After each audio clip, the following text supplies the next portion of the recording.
Let's talk real quick on customizing the High Point Tactical Series, whether it's the 995, the 4095, or the 4595.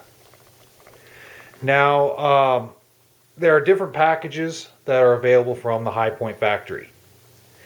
And it comes with a lot of different accessories such as a laser light, a compensator, a foldable forward vertical grip, and sometimes they'll either come with an inexpensive optic or a red dot, either a magnified optic or a red dot. And it's all up to you on what you want to do. But I look at the platform in the sense that a High Point is good for home defense. It only holds 10 rounds, but it's a 9mm. 9mm out of a 16-inch barrel, you get good velocity out of the round. You couple a 9mm carbine with a good self-defense load, and you've got a nice, potent little home defense tool.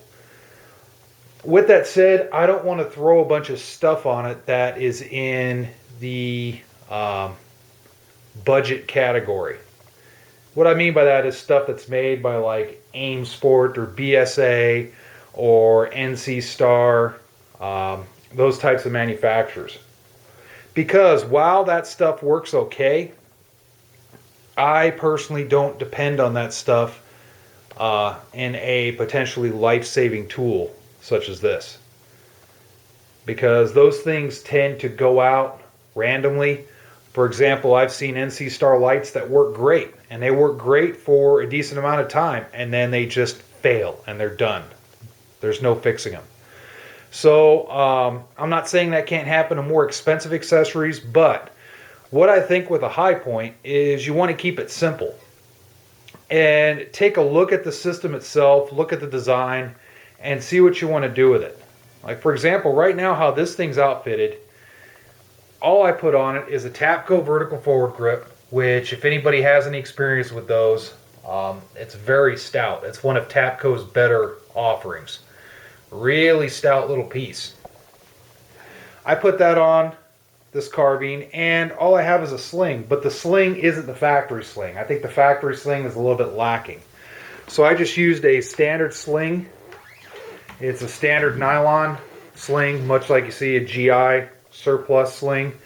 And what I did is I looped it through the frame here on the stock, and I looped it through one of the top pieces instead of using the mounts that replace the screw mounts.